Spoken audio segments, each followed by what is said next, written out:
Hop là, alors là, on joue pour aujourd'hui un nouveau manga review, qui est du coup normalement le numéro 5, si je ne me trompe pas.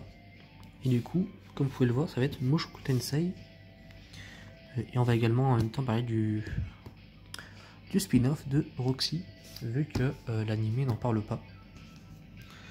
Donc tout d'abord, du coup, la série principale, du coup c'est une série on entend un peu plus parler en ce moment, vu qu'il y a son trailer pour sa saison 3 qui est sorti récemment.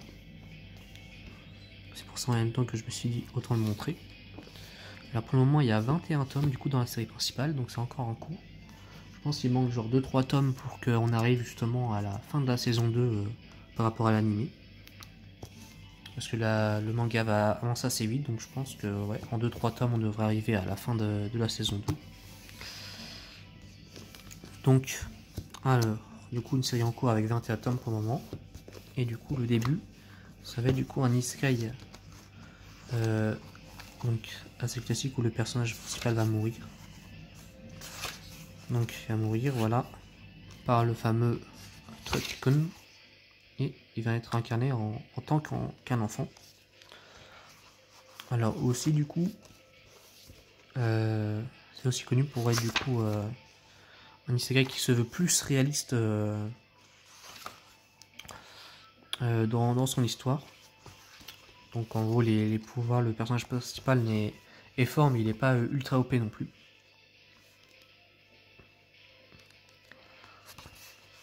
En plein.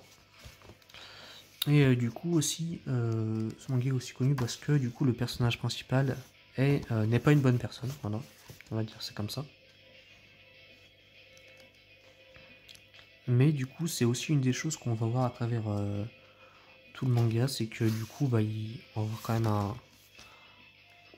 un développement du personnage, même si il ne devient pas forcément une si bonne personne que ça non plus.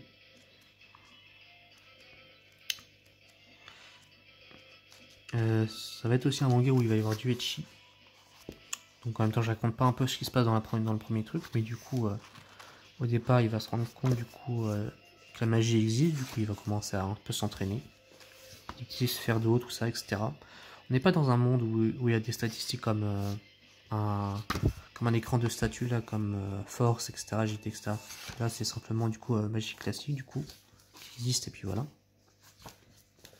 Là il a tenté du coup de lancer une sorte de magie plus puissante et du coup c'est là du coup où ses parents vont prendre du coup une magicienne pour l'entraîner. Donc ils ont payé une magicienne pour qu'elle entraîne du coup leur enfant.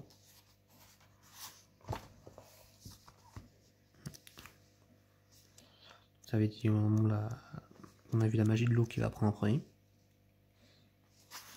Et là du coup on arrive à son anniversaire, voilà, tout le monde est content, blablabli, blablablou.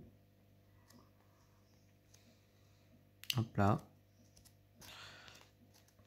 Là ça va être très rapide hein, parce que du coup il va arriver à la fin de ce que la magicienne devait lui apprendre assez rapidement. Donc le début va être très rapide. Et après du coup ça va être surtout dans le second épisode. Alors attends, je vérifie. Non, c'est pas dans le premier tome, du coup je vais pas raconter ça. Mais où il va se passer quelque chose.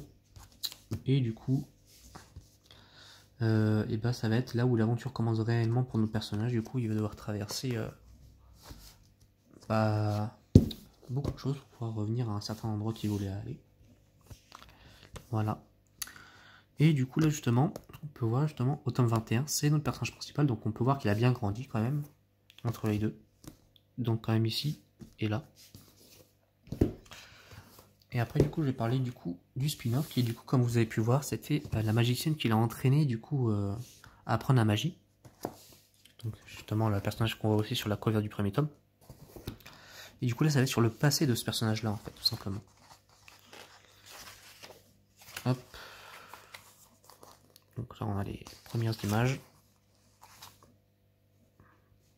Et là du coup on peut voir il n'y a justement pas de parole mais c'est normal parce qu'en fait elle vient d'une race qui parle en fait à l'intérieur du coup par les pensées en fait. Sauf qu'elle n'a pas cette faculté justement. Donc un problème à la naissance. Et du coup, bah voilà, c'est au départ, là on peut la voir, elle pleure quand elle était encore enfant. Parce que justement, à cause de ça, elle se faisait un peu mettre à l'écart par les autres enfants de sa tribu.